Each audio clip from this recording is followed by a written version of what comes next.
ще видим и другата страна на това, хора, които са се развивали в България, както може би и между двете реалности, тук и чужбина. Преди това обаче ще ви покажа едно видео на първото национално състезание по роботика в България, което се случи преди 2 седмици, казва се Роболига, и след това ще се върнем с новите ми гости тук в студиото. До след малко.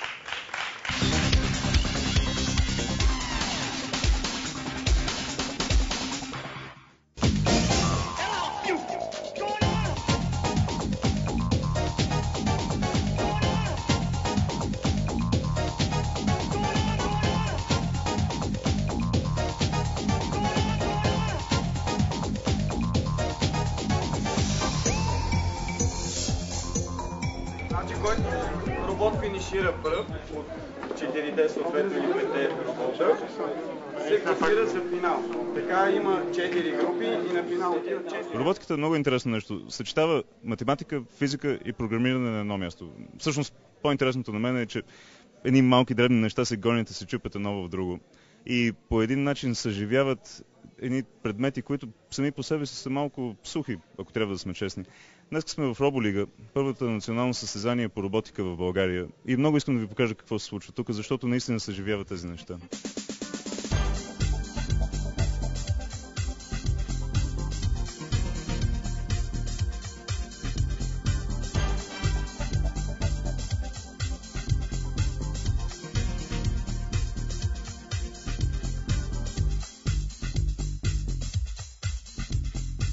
Това е много интересно занимание за свободното време. Второ, могат да го правят както малки, така и възрастни.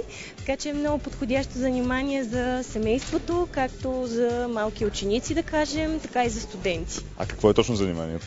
Заниманието е създаване на роботи. Програмирането им, хардуера по тях, въобще цялостната разработка на любителски роботи, малки такива електронни същества, които могат да правят различни неща. Електрониката е нещо, с което България така се слави от доста време. За съжаление е малко позабравено в последните години. Решихме, че това е една страхотна платформа, в която младите хора да научат малко повече за роботиката и електрониката като цяло и да им събудим интереса с възможностите това да правят вкъщи и в последствие да се развият и професионално в такава област. Като цяло аз влязох в електротехникума, защото исках да правя анимационни филмчета, но в последствие се запознах с софтуерното програмиране.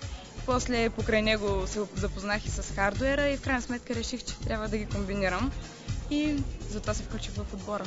А за в бъдеще, след училище, имаш ли идея да продължиш с това по някакъв начин за кариера или за висше образование? Да, мисля да продължа в чужбина, да им открадна малко от идеите и да се върна в България да ги реализирам.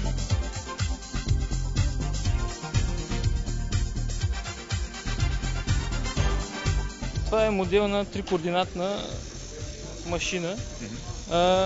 Идеята е да имаме движение по 3 оси, X, Y, Z, и в момента с машината правим надпис. Това е най-елементарното, което можем да направим, понеже цялата конструкция е от пластмаса и не можем да направим по-сложни неща.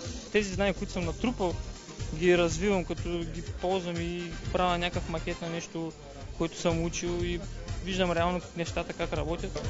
Ние сме от Русенския университет, представляваме студентски клуб роботика. Поканиха ни да участваме в състезание Ден на роботиката на Техническия университет. И за целта не трябваше да имаме отбор и така тръгнаха нещата.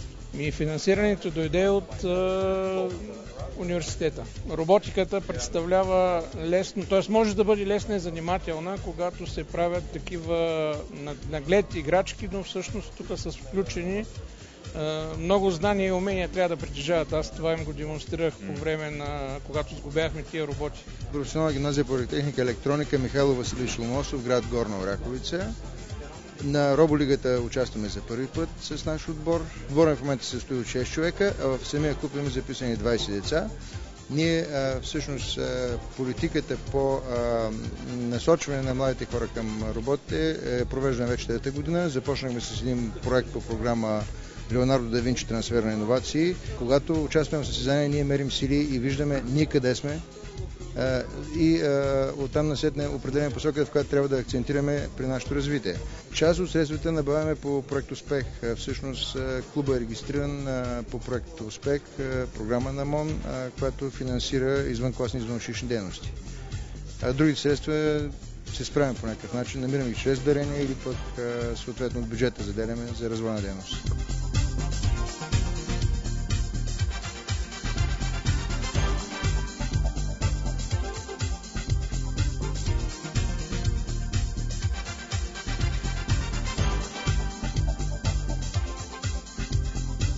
Инициативата не предполага някакви бързи резултати до година, да имаме още 5000 работника в сектора. Просто наистина да създадем една индустрия с млади хора, които искат да работят в нея. И за бъдеще какви сте мечтите? Да имаме със сигурност още един турнир до година, за да можем да кажем съвсем благополучно, че това нещо се превръща в ежегодишно състезание, след което се надяваме да се създаде официален национален отбор по роботика. Има много международни състезания, в които може да се включи отбора. Капацитета и потенциала, който виждаме на днешното събитие, е достатъчен, за да сме сигурни, че ще получим и добри успехи на такива състезания. Тоест, ако го направим, имаме добър шанс да сме конкурентни. Убедена съм. Общо взето в момента за бизнеса времената са трудни. Значи, правенето на роботи не е нещо, което може да започнеш днес с 10 000 лева. Значи, определено трябват големи инвестиции. Нещата са много динамични и се случват за секунди. Затова тези, които се нагърбиха да правят бизнес с роботи, към момента не бих казал, че са страшно успели. Но в крайна сметка важно е, че ентусиазма го има и аз мисля, че ще дойдат по-добри времена, защото рано или късно, пак казвам, в света втората техническа революция след компютърната.